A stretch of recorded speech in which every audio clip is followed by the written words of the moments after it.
हम अभी वचन में पढ़ रहे हैं यहूदा की पत्री पहला अध्याय और पद पहला 11 पद। ओके। उन पर हाय उन लोगों पर हाय क्योंकि वो किसकी चाल चले, कैन की सी चाल चले। पवित्र ग्रंथ बाइबल में एक आदम हवा का बेटा था जो कैन था, वो कैन कैसा जीवन जिया, उन पर हाय। और मजदूरी के लिए बिलाम के समान भ्रष्ट हो गए। और कोराह के समान विरोध करके नष्ट किए गए। 3 लोगों का जिक्र किया गया, कैन का और बिलाम का और कोराह वंशियों का। तीनों लोग कैसे नाश हुए ऐसे बताया गया। लेकिन शास्त्र में आज हम बिलाम के बारे में पढ़ेंगे। ये जो बिलाम है एक नबी है। कौन है? जोर से बोलो, कौन है? और इसके बारे में क्या लिखा है? हाँ, ये बिलाम के समान भ्रष्ट मत बनो। आज का विषय क्या है? बिलाम के समान भ्रष्ट मत बनो। बिलाम एक नबी है और एक नबी के बारे में ऐसा लिखा है कि वो भ्रष्ट था। लेकिन बिलाम के बारे में अगर आप बाइबल में अच्छी तरह पढ़ो तो ये खुदा का नबी है, खुदा का दास है। और बिलाम के बारे में ऐसा लिखा है पवित्र ग्रंथ बाइबल में, परमेश्वर के कलाम में हम पढ़ते हैं कि जो बिलाम है ये खुदा का एक पैगंबर है, खुदा का एक दास है। और खुदा का एक दास होने के बावजूद इसे एक भ्रष्ट कहा गया। अगर कलीसिया में हम एक मसीह कहलाते हैं, अगर कलीसिया में हम एक जिम्मेदार पर्सन, एक बहुत महत्वपूर्ण भूमिका निभाते हैं, अगर हम एक मसीह में एक अच्छे व्यक्ति हैं, एक अच्छी गवाही लेकर चल रहे, तो बहुत ज्यादा है कि हमको अपने आप को बहुत संभालना। जिस दिन आप व्हाइट कलर के कपड़े पहनते हो, पूरा सफेद, उस दिन आप हर गंदगी से, कहीं टिकने से बचते हो, क्योंकि व्हाइट कपड़े पर, सफेद कपड़े पर जल्दी दाग दिखाई देता है। दाग तो सभी कपड़े पर लगते हैं, लेकिन जल्दी से दिखाई कौन से कपड़े पर दिखता है? व्हाइट कलर के, सफेद कलर के कपड़े पर तुरंत दाग दिखाई देता है। मेरी बहनों, मेरे भाइयों, परमेश्वर के अभिषिक्त, तो अगर आप एक मसीह में, प्रभु में जीवन जी रहे हो, अगर आप प्रभु में हो, अगर आप प्रभु में नहीं हो, दिनों रात दारू पियो, शराब पियो, मारपीट करो, लड़ाई झगड़े करो, लड़कीबाजी करो, जुआ खेलो, सारे बुरे काम करो, आपको कोई कुछ नहीं कहेगा। लेकिन अगर आप पवित्र ग्रंथ बाइबल हाथ में लेते हो, अगर आप प्रार्थना में जाते हो, अगर आप वचन पढ़ते हो, अगर आप संगति में जाते हो, अगर आप चर्च जाते हो, तो आपसे आपकी कोई भी छोटी मोटी गलती भी हो तो तुरंत लोग उंगली उठाएंगे, तुम ऐसा क्यों कर रहे हो, तुम ऐसा क्यों कर रहे हो, तुम तो चर्च जाते हो, तुम तो प्रार्थना में जाते हो, तुम तो यीशु यीशु करते हो, फिर तुम्हारे जीवन में ऐसा क्यों? अगर आपके मुंह से गाली निकल गई तो लोग तुरंत आपको टोक देंगे, अरे तुम तो चर्च जाते हो ना, तुम गाली देते हो। कई बार तो पड़ोसी हमको समझाते हैं, सिखाते हैं। कई मसीह लोगों को तो पड़ोसी बताते हैं, आज चर्च है ना, आज तो चर्च है ना, संडे तुम चर्च नहीं गए? तब हमको याद है, अरे भूल गए बोले, जल्दी ब्रश करो, ही करो। पड़ोसी लोग समझाते हैं। इसलिए मराठी में कहावत है, निंदकाचं घर असावे शेजारी, निंदकाचं घर असावे शेजारी। निंदक का, जो निंदा करने वाले हैं, उनका घर कहाँ होना चाहिए? हम ये सोचते हैं कि हमारे पड़ोसी बहुत अच्छे रहने चाहिए, जो हमारे झूठी मूठी तारीफ करते रहे। बहन जी, आप तो बहुत आज दुबली पतली लग रही हो, क्या बात है? नहीं, मैं डाइटिंग कर, नहीं बहन जी, आप खाते पीते हो, आपके चेहरे पे एकदम ग्लो आता है, बहुत अच्छी लगती हो आप। भाई साहब बोला, आप वो कपड़े पहनते बड़े अच्छे लगते, बोला झूठी मूठी कोई तारीफ करता तो हमको बड़ा अच्छा लगता है। लेकिन अगर कोई सच बोल दे, अगर कोई सच बोल दे तो हमको गुस्सा आ जाता है। बिलाम एक नबी है, लेकिन बाइबल नए नियम में उसे भ्रष्ट करके पुकारा जा रहा है।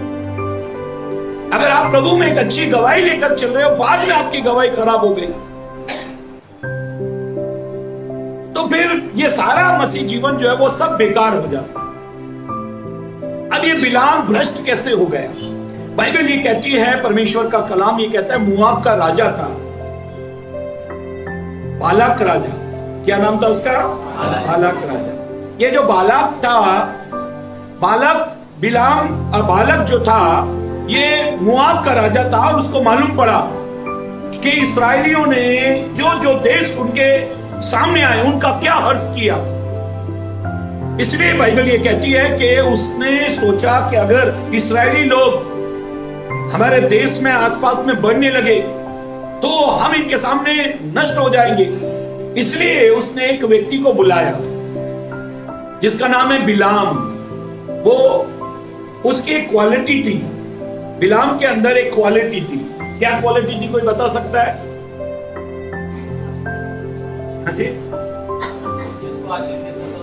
हाँ, उसके अंदर एक क्वालिटी थी, वो जिसको आशीष दे दे तो वो आशीष उसके ऊपर फलती थी, वो आशीषित हो जाता था। अगर वो किसी को श्राप दे दे तो क्या होता था? वो व्यक्ति श्रापित हो जाता। जानते हो, उसके मुंह के शब्द इतने पावरफुल थे, इसके मुंह के शब्द इतने सामर्थ्य थे कि वो शब्द निकलते ही पूरे होते। इस बात में यह बड़ा प्रसिद्ध व्यक्ति था। एक बात याद रखो मेरे बहनों मेरे भाइयों, आप जो भी कुछ कहते हो ना वो होगा। अगर आप किसी को श्राप दोगे, किसी को हाय तुझ पर हाय है ऐसा कहोगे, तेरा सत्यानाश हो जाए, अगर आप उनको कहोगे तो वो श्राप क्या करता है? शैतान उसका इस्तेमाल करता है। ये शब्द इसने कहा है, ये ऐसा होने दे। अगर आप किसी के घर में चोरी का प्लान करते तो वो प्लान पूरा कर लेते, क्योंकि आपने सोचा। अगर आप किसी को बर्बाद करना चाहते हैं तो आप उसको बर्बाद कर सकते, क्योंकि आप ऐसा कर रहे हो। शास्त्र में, पवित्र ग्रंथ बाइबल में हम पढ़ रहे हैं, ये बिलाम जो था एक बात के लिए बड़ा प्रसिद्ध था कि इसके कहे हुए शब्द पूरे हो जाते थे। अगर ये किसी को श्राप दे दे तो वो श्रापित होता था, अगर ये किसी को आशीष दे दे तो वो आशीषित हो जाता था। तब राजा को मालूम पड़ा, बालाक राजा को मालूम पड़ा, क्या मालूम पड़ा? कि बिलाम नाम का एक व्यक्ति है, उसको बुलाया जाए। बाइबल ये कहती है, परमेश्वर का कलाम कहता है, इसका 12 पद पढ़ लो। ये तुम्हारी गिनती की किताब 22 अध्याय, book of Numbers chapter 22 verse 12। परमेश्वर ने बिलाम से कहा, इनके संग मत जा। जब बालाक राजा के लोग, वचन में ऐसा लिखा है, बालाक राजा के लोग जब बिलाम को बुलाने आए और तब परमेश्वर ने उनको कहा, परमेश्वर ने बिलाम को कहा, हाँ क्या कहा? तू इनके संग मत जा, तू इनके साथ मत जा, उन लोगों को श्राप मत दे।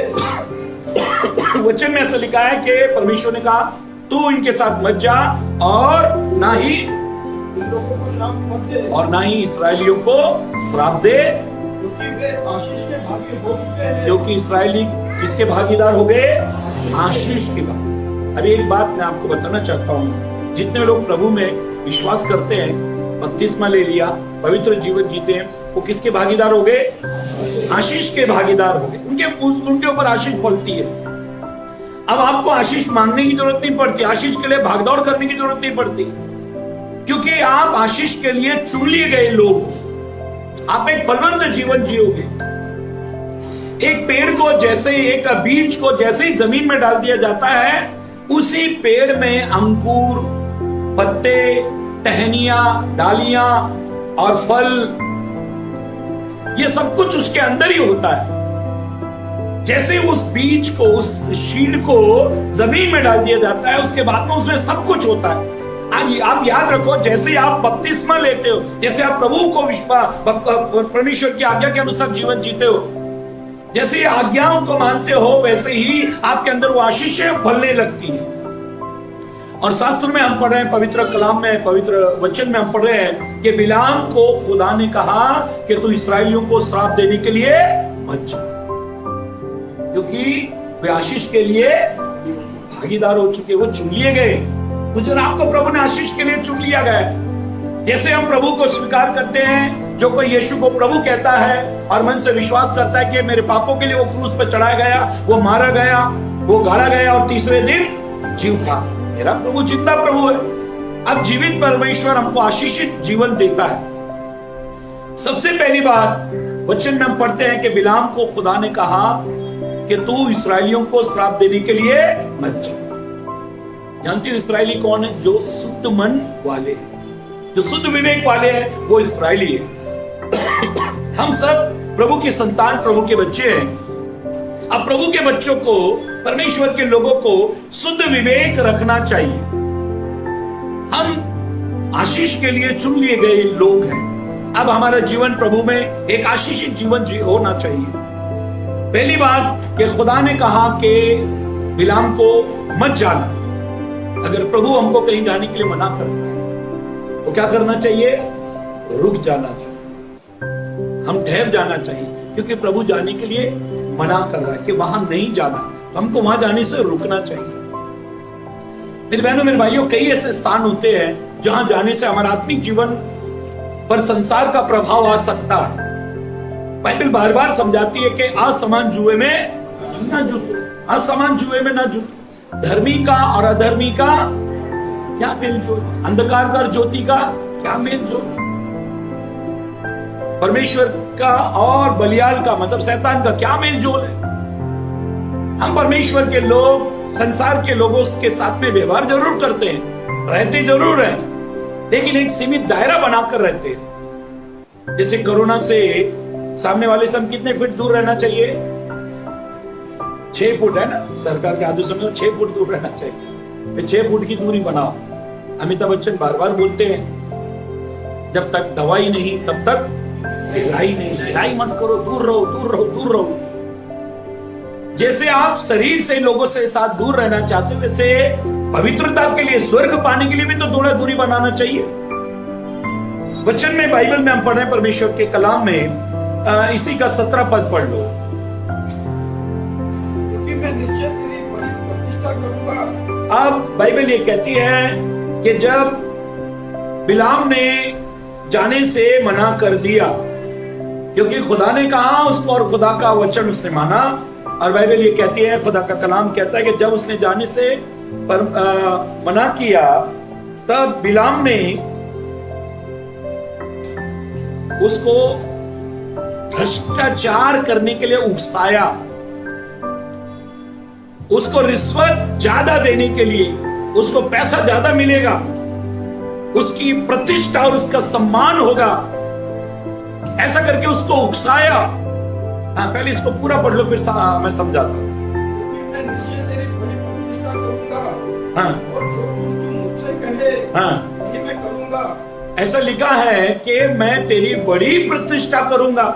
जब बिलाम बालक राजा के कहने पर नहीं गया, तब उसने दूसरी बार लोगों को भेजा, बोला अगर तू आएगा तो क्या होगा? मैं तेरी बड़ी प्रतिष्ठा करूंगा, मतलब तुझे इज्जत बहुत दूंगा। शैतान अक्सर एक ही बात हमसे कहता है, तुम मेरे साथ चलोगे तो मैं तुमको क्या दूंगा? इज्जत। आदम हवा को उसने क्या कहा? अगर तुम उस फल को खाओगे जो मैं बता रहा हूं, खाओ उसको, तो क्या होगा? तुम्हारी आंखें खुल जाएगी और तुम परमेश्वर के तुल्य हो जाओगे। कहता मेरी सुनो, निश्चय इस फल को खाओ। और जब आदम हवा ने फल को खाया, कितनी बड़ी इज्जत हुई ना। वो एक दूसरे से शर्माने लगे, शर्माने लगी। किसी ने पूछा पाप क्या है? पाप, उसका डेफिनेशन क्या है, उसकी परिभाषा क्या है पाप की? पाप किसको कहते हैं? सीधा और स्पष्ट है, जब भी कोई काम करने से आपको डर लगे, जब भी कोई काम कर आप छुपकर करने लगो, जब भी आपके अंदर घबराहट आ जाए, तो समझो वो क्या है? वो पाप है। कई लोग क्या करते हैं, इनको मालूम है लेकिन पूछते हैं। कईयों को अच्छी तरह से मालूम है लेकिन फिर भी पूछेंगे। पाप किसको कहते हैं? पाप किसको कहते हैं?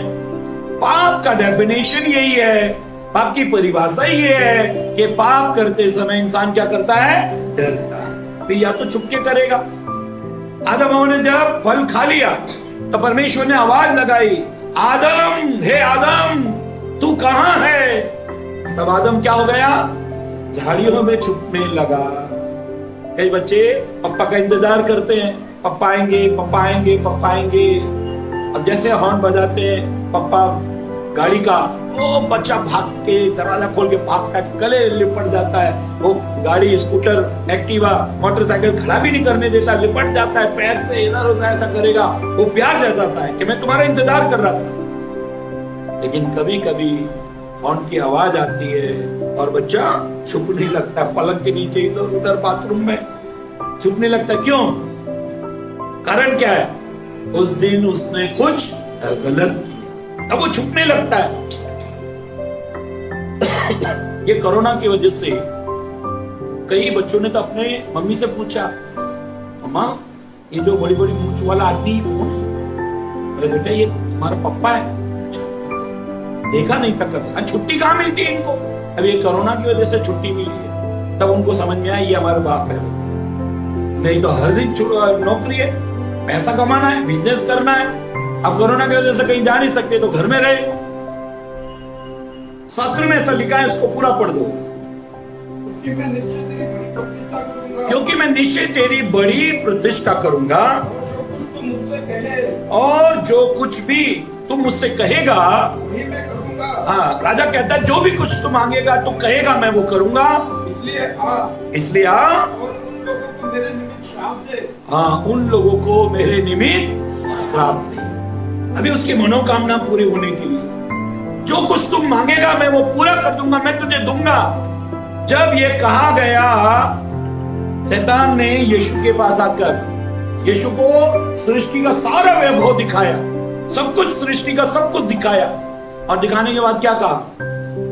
मेरे पैरों में गिर जा, मुझे दंडवत कर, मेरी उपासना कर, मेरे पैरों में गिर जा। तो अगर झुककर मुझे दंडवत करे तो मैं ये सब कुछ तुझे दूंगा। कभी कभी आप एक सवाल करते हो, कभी कभी आपके मन में एक सवाल आता है, प्रभु हम तो सच्चे आराधक हैं, सारी दुनिया बनाने वाले की उपासना करते हैं, फिर हमारे पास चर्च क्यों नहीं, हमारे पास जगह क्यों नहीं? दुनिया के लोग फालतू के काम, फैक्ट्रियां चल रही हैं बड़ी बड़ी, उनके पास कितने बड़े बड़े कारखाने, कितने बड़े बड़े उनके पास जगह है, फिर प्रभु के पास, प्रभु के लोगों के लिए जगह क्यों नहीं है? कभी कभी मन में सवाल आता है, क्योंकि उनके पास क्यों है? क्योंकि वो शैतान के आगे झुक गए। हम खुदा के आगे झुकने वाले लोग। इसलिए कलीसिया के लिए ऐसा लिखा है कि कलीसिया तितर बितर हो गई। जब चर्च बनाना, चर्च का मतलब ये नहीं है कि चार दीवारी, चर्च का मतलब है बुलाए हुए और चुने हुए लोग। पहले जो चर्च लगता था वो घरों में लगता था, 5 इधर जमा हो गए, 5 उधर हो गए। अभी कोरोना में भी हम ऐसा कर सकते थे, लेकिन क्यों नहीं हुआ कोरोना में? कोई बता सकता है? कोरोना में ऐसा क्यों नहीं हो सकता कि हम 5-10 एक जगह मिले? क्यों नहीं हुआ ऐसा? कि जिसके घर में जमा होंगे उसकी हिम्मत ही नहीं हो रही। और मुझे बता रहे लोग उसके घर में करो, उसके घर में करो, उस फलाने के घर में करो।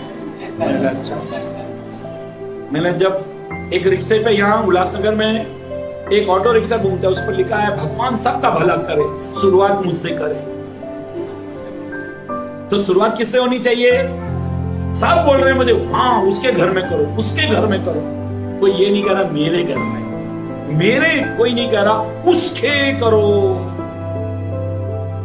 जब आप आशीष मांगते हो तो उसको आशीष दे दो। जब बिरयानी खत्म हो, एक ही प्लेट बची था, ऐसा बोलते हैं उसको दे दो। खाओ, मेरे को तो बोला मैं खाऊंगा बोला।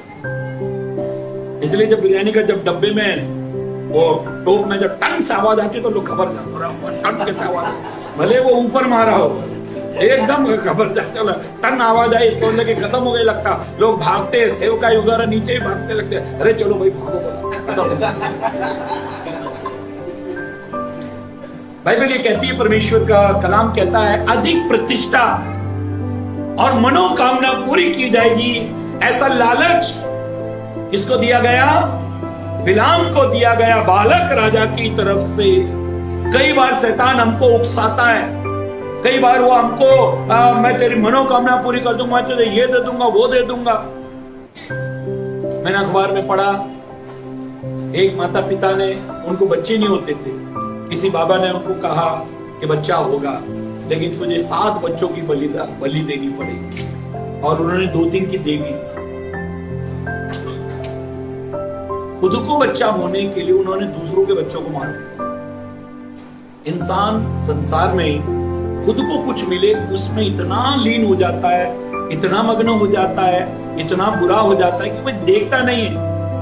ऐसे में थप्पड़ मारना चाहिए, अरे भाई मुझे नहीं मिला तो इसका मतलब मैं दूसरों की छीन लूं क्या, दूसरों के मार दूं?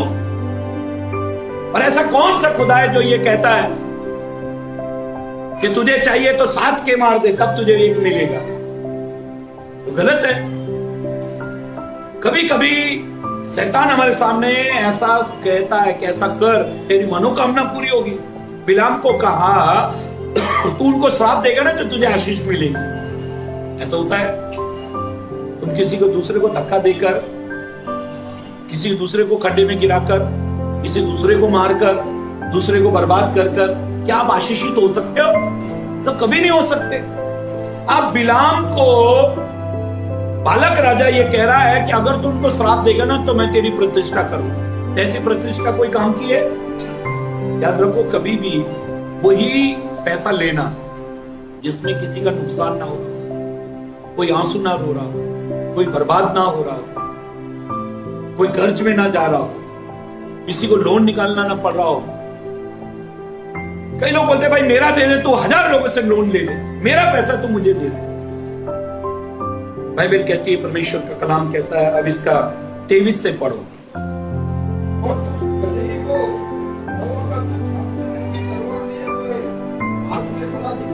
जब बिलाम परमेश्वर के मना करने पर भी बिलाम जाने लगा, तब ऐसा लिखा है कि गधी पर बैठकर जब बिलाम बालक राजा के पास जा रहा था तो उसको स्वर्गदूत तलवार लिए हुए खड़ा हुआ उसको दिखाई दिया। किसको? हाँ जी, गधी को। अच्छा, स्वर्गदूत किसको दिखते हैं? नबी को दिखना चाहिए, उस पर गधे पर बैठे हुए को दिखना चाहिए, गधे पर बैठे हुए को दिखना चाहिए या गधे को दिखना चाहिए? गधे पर बैठे हुए को दिखना चाहिए। तो दिख किसको रहा है? गधी को दिख रहा है। आज जानवर मना कर रहे हैं, गधे के सामने तंबाकू रख दो, उससे पूछो क्या मैं ये खा सकता हूँ, जरा टेस्ट करके बता। वो ऐसा करेगा, नहीं खाना मालिक, नहीं खाना। अरे हट, वो नहीं करता। लिया हमारा तंबाकू रख लिया। ऊंचे लोगों की ऊंची पसंद। गधा मना कर रहा है, आप पूछो कभी गधे को। अब तंबाकू, बीड़ी, सिगरेट, चरस, अफीम, गांजा, ड्रग्स, जितने भी नशे की चीजें जो आपको बहुत अच्छी लगती है, कभी गधे के पास ले जाना और उसको पूछना जरा टेस्ट करके बताए खाना चाहिए कि नहीं। अगर वो मना कर दे तो क्या करना चाहिए? नहीं खाना चाहिए। एक शराबी को शराब छुड़ाने के लिए डॉक्टर ने उसकी शराब गधे के आगे रख दी और बोला दे। गधे ने ऐसा सूंघा, हट गया शराब को सूंघकर। जब गधा हट गया तब डॉक्टर ने पूछा, पता वो समझ में आया तेरे? बोले ना, हाँ समझ। बोला क्या? जो गधे होते हैं ना वो शराब नहीं पीते। जो समझ में आ गया, जो गधे होते हैं वो शराब नहीं पीते। लाओ मेरी बोतल लाओ। अरे बोले कुछ समझ में नहीं आया। कई लोगों को कितना भी समझाओ उनकी समझ में नहीं आता। बिलाम को परमेश्वर ने कहा श्राप देने के लिए मत जाना, क्योंकि परमेश्वर के लोग आशीष देते, श्राप नहीं देते। आप कभी भी किसी को श्राप मत देना, क्योंकि आप खुदा के लोग हो और आप जितनों को आशीष दोगे ना, आपके अंदर वो आशीष फलेगी। बड़े बुजुर्ग क्या करते हैं? आशीर्वाद ही देते हैं ना। जब भी आप किसी बड़े बुजुर्ग के पास जाओ तो वो क्या कहेंगे? फूलो, फलो, बढ़ो, तुम दूधो नाओ, नाती पूतो भलो, कैसी कैसी आशीष देते हैं। अरे कितने सर पर हाथ रखते हैं, बोलो। अभी तो एक बहुत बुढ़ी स्त्री थी और उसको बोला कि अजी, बोला काय झालं? ती आपली कमलाबाई होती ना आपली शेजारी, बोला त्याला करोना झालाय. अरे वा, देवानीला चांगलं केलं. 10 वर्ष झाले त्याला काहीच नव्हतं. करोना म्हणजे काय मुलगा वगैरे नाही झाला, ते एक आजार आहे. बोला अच्छा आजार का? जो पता है उसको बताया कि वो अपने कमला भाई उसको कोरोना हो गया, उसको लगा कोरोना कोई बच्चे का नाम है, वो करुणा समझ गई, करुणा लड़की का नाम है। पहले बोलते ना मेरे को करुणा हो गया, अरे करुणा नहीं कोरोना, करुणा तो कोई लड़की का नाम है। बाइबल ये कहती है, परमेश्वर का कलाम कहता है कि गधी को स्वर्गदूत तलवार लिए हुए दिखाई दे रहा है। हाँ, अब गदही हाँ, मार्ग छोड़कर खेत में चली गई। गधी कहाँ चली गई? मार्ग छोड़कर खेत में चली गई।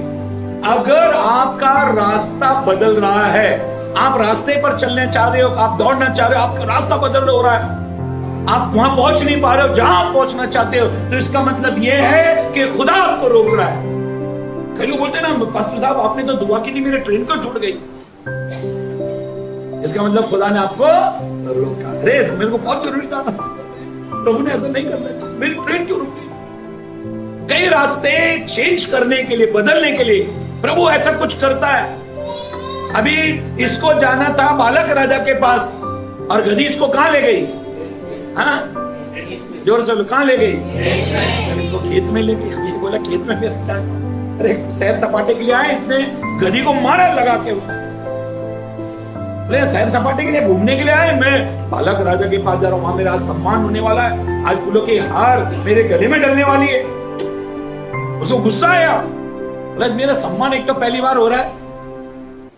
कभी कभी हमारा सम्मान कहीं एक आध बार हो जाए तो हम कितना फक्र महसूस करते हैं ना। कोई फूल वूल दे दे तो कितना अच्छा लगता है, मैंने फूल दे दिया, सम्मान हो गया, मेरी इज्जत हो गई। बोलो, जिनका बहुत सम्मान होता है ना, वो फूल लेते हैं, ऐसे दे देते, रख देते हैं, खड़े हो जाते। और जिनका पहली बार होता उधर जेड़ भर लेते एकदम। एक बार राजा और मैं नालासोपारा में थे, तो वो लोग ने इतना बड़ा गुलदस्ता दिया और इतने अच्छे फूल थे। मैंने राजा को बोला क्या करना चाहिए? बोला लेके चलते। अब ट्रेन में कर दी। बोला लोगों के मुंह की तरफ वो फूल आ रहे, लेकिन फिर भी लोग ऐसा सूंघ रहे। तो रात को आ रहे थे, हम लोग 1 बजे यहाँ पर पहुंचे, लेकिन वो फूल बहुत अच्छे थे, ओरिजिनल थे। आजकल तो नकली गुलदस्ते चले, अच्छे फूल थे तो लोग खड़े हैं और सूंघ रहे हैं वहां ओरिजिनल, क्योंकि आजकल फूलों से इंसान कितना दूर रहता है। जब ज्यादा फूल मिलते हैं तब वो सूंघ नहीं पाता, क्योंकि कंधे पे होता है, फूल ही फूल रहते हैं, तब उसका कोई फायदा नहीं। आप क्या डाल रहे हो? पहले दिया नहीं एक भी फूल, अब इतने फूल ला रहे हो, बोला आप क्या करूंगा क्या मैं?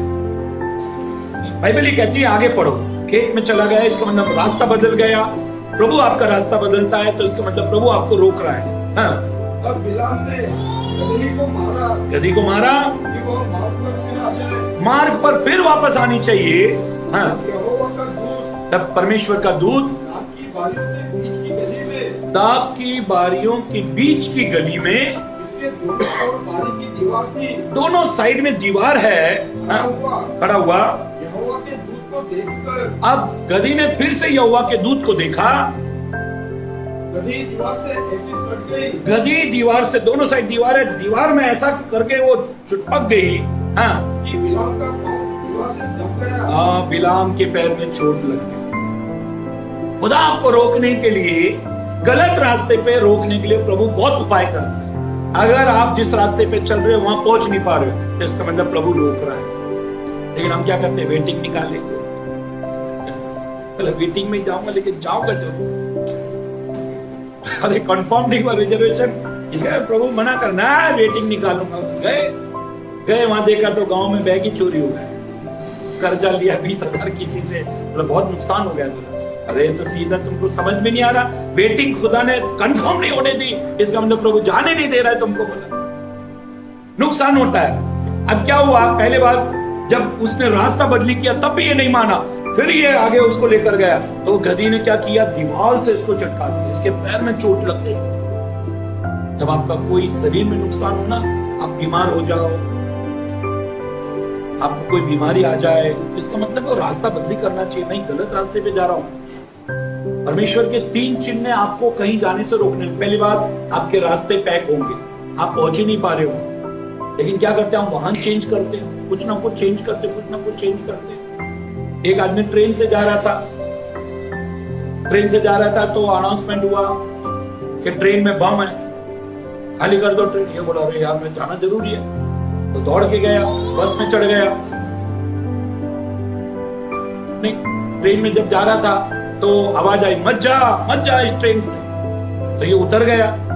फिर गया बस में चढ़ा तो फिर आवाज आई मत जा, तो ये बस से उतरा। फिर कार की, तब आवाज आई मत जा, इसका एक्सीडेंट होने वाला है। 3 बार आवाज आई। पहले ट्रेन में आवाज आई मत जा, इसका एक्सीडेंट होगा। बस में गया, फिर आवाज आई मत जा, इसका एक्सीडेंट होगा। फिर गया, कार से गया तो फिर आवाज आई मत जा, एक्सीडेंट होने वाला है। तो जोर से चिल्लाया, कौन है बे?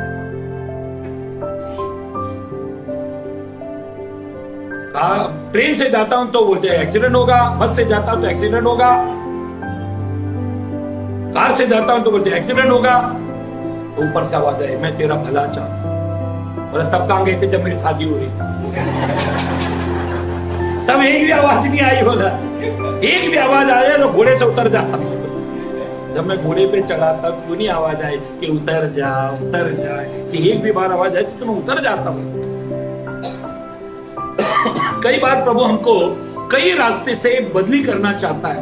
पहली बात, अगर हमारे रास्ते सब ब्लॉक हो रहे हैं तो इसका मतलब समझ जाना चाहिए प्रभु वहां जाने से मुझे रोक रहा है। दूसरी बात, अगर उस यात्रा में हमको चोट लगती है, बीमार पड़ जाते हैं, तो समझ लेना चाहिए प्रभु वहां जाने से हमको रोक रहा है। जैसे उसको गधी ने अपने मालिक को, नबी को दीवार से चिढ़ाया, उसके पैर में चोट लगी। हाँ आगे पढ़ो। फिर उसने उसको दूसरी बार मारा गधी को। हाँ आगे बढ़कर एक खतरे स्थान पर खड़ा हुआ। हाँ जहाँ न तो दाहिनी और अड्डे की जगह थी और न बाईं ओर।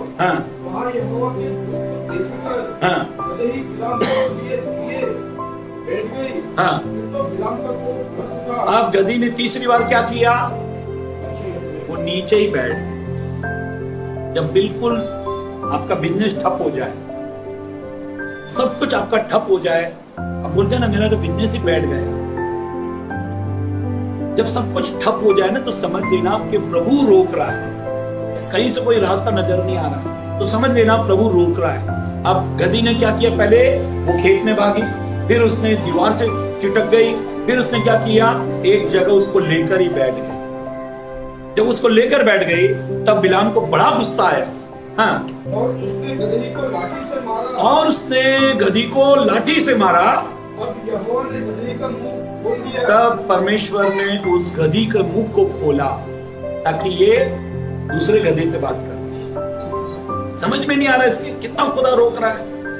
तब खुदा ने उसके गधी के मुंह को खोला। हाँ, और वह बिलाम से कहने लगी, और वो बिलाम से जो उसके ऊपर सवार है उससे कहने लगी, मैंने तेरा क्या नुकसान किया है कि तूने मुझे 3 बार मारा। 3 बार तूने मुझे मारा, मैंने तेरा क्या किया? हाँ, बिलाम ने गधी से कहा यह कि तूने मुझसे नटखटी की। हाँ, तूने मुझसे क्या की? नटखटी का मतलब क्या है? मस्ती की। मैं विशेष काम के लिए जा रहा हूँ और तुमको मजाक बना, तुम मुझे रोक रहे हो। हमारे पास्टर डेविड सिंह मेरठ गए हुए, टप्पू के ताऊ जी हैं। उन्होंने बोला बैठो। उन्होंने डेविड सिंह बोला मेरी ट्रेन है, हम रेलवे में काम करते हैं, बैठो चाय नाश्ता लो। उन्होंने चाय नाश्ता किया। बोला चलता हूँ, ट्रेन है। बोला अभी ट्रेन आने में 2 घंटे पड़े, आराम से बैठो। बैठे। तब 1 घंटा जब रह गया तब उन्होंने डेविड सिंह को बोला 1 घंटा रह गया मैं चलता हूँ। उन्होंने बोला बिरयानी बन रही है, आराम से खा के जाए। उन्होंने बोला नहीं भाई मैं जा रहा हूँ, 1 घंटा बचा है। बोले स्टेशन कितनी दूर है? बोले यहाँ से 5 मिनट का रास्ता। तो बोला फिर अभी तो 1 घंटा पड़ा है, आराम से जाना। उन्होंने बोला नहीं। इतना उन्होंने बिरयानी पर जोर दिया कि डेविड सिंह को मुझे फोन करना पड़ा। बस भैया तुम्हारे यार ये कौन है? बोला इनको समझाओ मेरे को नहीं खानी बिरयानी, जबरदस्ती पीछे पड़े। मैंने फोन दिया, हेलो क्या हो गया? अरे बिरयानी बनाई है, पादरी साहब खा के नहीं जा रहे। बोले बिरयानी बनाई बोला और खा के ही नहीं जा रहे। बोला समझाओ इन्हें। मैंने पास्टर आप उनको हाँ बोलो और सामान लेके निकल जाओ। वो आदमी समझते नहीं। बोले वो निकले, फिर भी पीछे पड़े, पार्सल करवा दे, खाओ मत पार्सल करा। और करते करते मालूम कब पहुंचे? जब ट्रेन आ गई। अब ये बुजुर्ग आदमी ये बोलते हैं कभी भी मैं रिस्क नहीं लेता। 1 घंटा पहले मैं पहुंचता हूँ, बाइबल निकालता हूँ, खूब पढ़ता हूँ, प्रार्थना करता हूँ, फिर ट्रेन में बैठता हूँ। क्योंकि घर में बैठने से अच्छा ट्रेन की बार बार याद आए, रुक गई, कोई ट्रैफिक हो गया, हार्ट अटैक आ जाए बीच में, तो इससे अच्छा अपने प्लेटफॉर्म पे जाके बैठो। पंखा चलता रहता है, एसी का टिकट है, एसी वेटिंग रूम में जाकर बैठ जाओ, टेंशन नहीं लेना चाहिए। लेकिन ये आदमी बिरयानी के चक्कर में बोला मेरी ट्रेन ही आ गई बोला, और वो बार बार एक ही बात बोले, रेलवे में हम काम करते हैं, ट्रेन हमारे बिना जा नहीं सकती।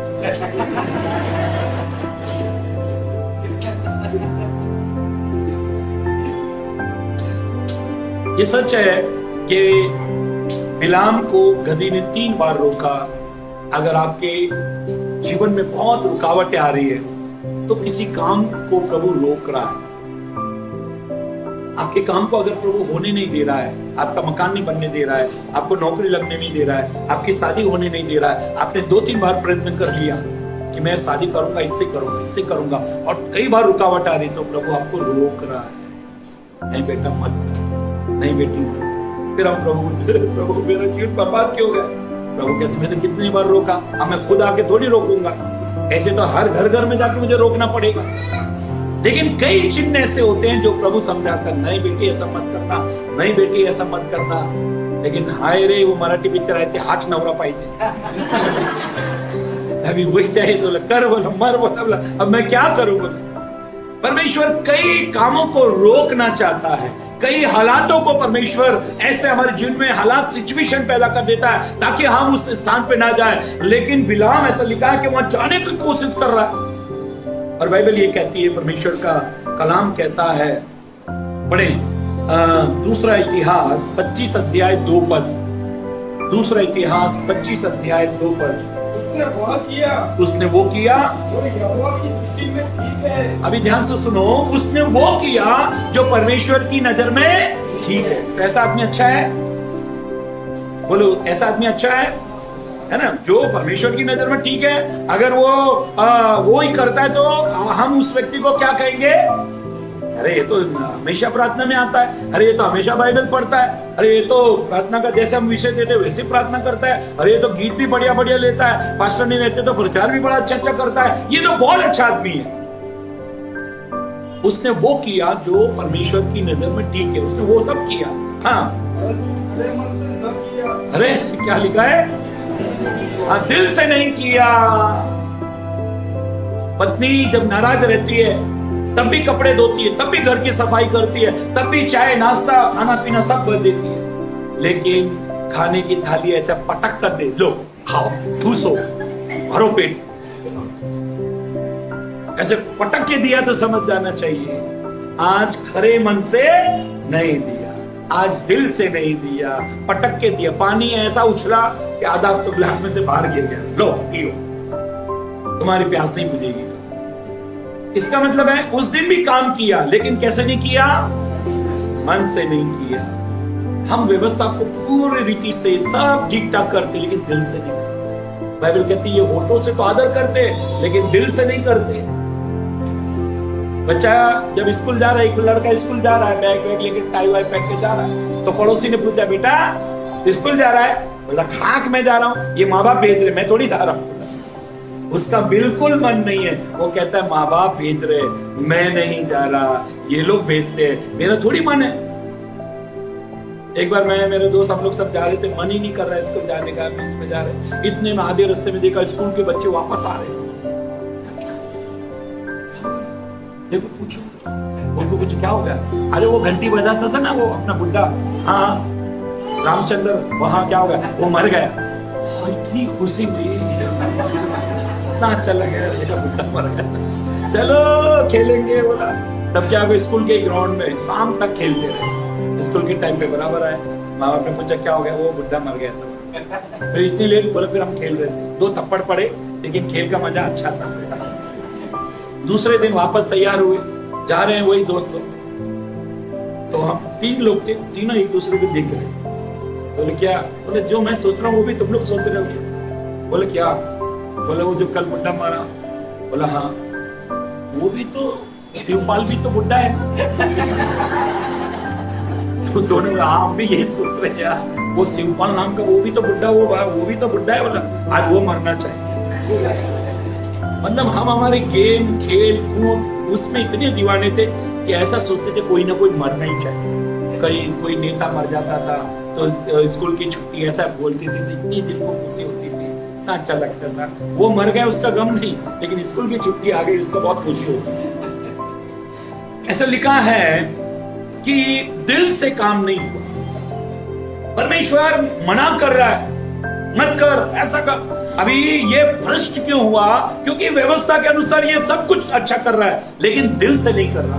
कई बार मेरी बहनों मेरे भाइयों, हम व्यवस्था के अनुसार बहुत अच्छा जीवन जी रहे, लेकिन दिल हमारा कितना इसमें लगा हुआ है? क्या आप चर्च दिल से आते हैं? क्या जो भी आज्ञा प्रभु आपको देता आप उसको दिल से करते हो? खुदा ने इसको कई बार कहा मत जाना मत जाना, लेकिन फिर भी ये जा रहा है। और जानते हो, जब इस्राएलियों को प्रभु ने आशीष दी, पढ़ लो इसका 24 अध्याय पहला पद, गिनती की किताब 24 अध्याय पहला पद। ये देखकर यहोवा इस्राएल को आशीष दिलाना चाहता है, ये देखकर यहोवा इस्राएलियों को आशीष दिलाना चाहता है। बिलाम पहले के समान शकुन देखने को नहीं गया। हाँ, जब परमेश्वर इस्राएलियों को आशीष दे रहा है, तब ये कहां देख रहा है? हाँ जी, जब आपके लिए कोई ताली बजा रहा है, आप इधर देख, जब आपको कोई हार पहना रहा है, आपके लोग जो आपसे नफरत करते वो उधर देख। जब आपके घर में बारात चल रही है, कोई खुशी हो रहा है, आप उधर देख। वहां की खिड़की दरवाजे बंद कर, बच्चों को डांट बंद कर। क्यों, क्या हो गया? बारात देखना, बहुत बारात देख रहे, आपकी बारात देखेंगे, दुनिया की देखेगा, तो गुस्सा आ रहा है। बाइबल कहती है, परमेश्वर का कलाम कहता है, जब परमेश्वर इस्राएलियों को आशीष दे रहा है, तो ये बिलाम कहां देख रहा है?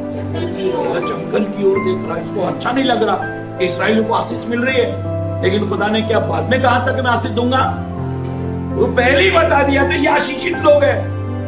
मेरी बहनों मेरे भाइयों, परमेश्वर के अभिषिक्त हो, आप एक बात अच्छी तरह से याद रखना कि आप अगर आशीषित है, तो कोई नींबू, कोई मिर्ची, कोई कलर वाले जो भी जो रहते हैं, वो कुछ नहीं आपका बिगाड़ सकता। आपको कुछ अपने घर के आगे ऐसा डेंजर वाली चीज लटकाने की जरूरत नहीं है, जिससे आप ही डर जा रहे हो। ये तो मैंने लगा है, तो आपको आशीषित जीवन रोकने से कोई नहीं रोक सकता, जब खुदा आपकी तरफ है। रोमी 8:31 में हम पढ़ते हैं, यदि परमेश्वर हमारी ओर है तो हमारा विरोधी। अगर आप एक अच्छा जीवन जी रहे हो, पवित्र जीवन जी रहे हो, तो प्रभु आपको आशीष देगा। फिर आपके विरोध में अगर कोई आपके लिए भी कुछ कर रहा है, अगर कोई उल्टी प्रार्थना भी कर रहा है, और आपके लिए तंत्र मंत्र जादू टोना ब्लैक मैजिक भी कर रहा है, तो आप भयभीत ना हो, आप डरे नहीं। खुदा आपको आशीष दे रहा है। भले आपकी आशीष को देखकर कोई जंगल की ओर कर रहा है, खुदा कहे तो कर जंगल की ओर, लेकिन मैं तो मेरे बच्चों को आशीर्वाद दूंगा। तो बिलाम की तरह भ्रष्ट ना बने। ये खुदा का दास होकर भी, खुदा का पैगंबर होकर भी, जब उसके बच्चों को आशीर्वाद खुदा दे रहा है, तो वो जंगल की ओर देगा। ऐसे भ्रष्ट मत बनो बिलाम की तरह। कहीं हमारा जीवन ऐसा ना हो जाए कि हम प्रभु के थे, अचानक शैतान के हो जाए। बिलाम प्रभु का था, प्रभु ने 3 बार उसको रोका, नहीं माना, बालाक राजा के पास चला गया। प्रभु कई बार हमको गलत रास्ते से रोकता है, गलत फैसले, गलत डिसीजन से रोकता है। इसलिए हमको तुरंत अक्ल आनी चाहिए, प्रभु मुझे रोक रहा है, प्रभु मुझे रोक रहा है, प्रभु मुझे रोक रहा है, मैं नहीं काम ये करूंगा, मैं ये फैसला नहीं करूंगा, प्रभु की अगुवाई नहीं है, प्रभु की इच्छा नहीं है। तब उस काम को आप करने से बाज आओ, वरना एक दिन आपको भ्रष्ट कहा जाएगा और स्वर्ग की पुस्तक से आपका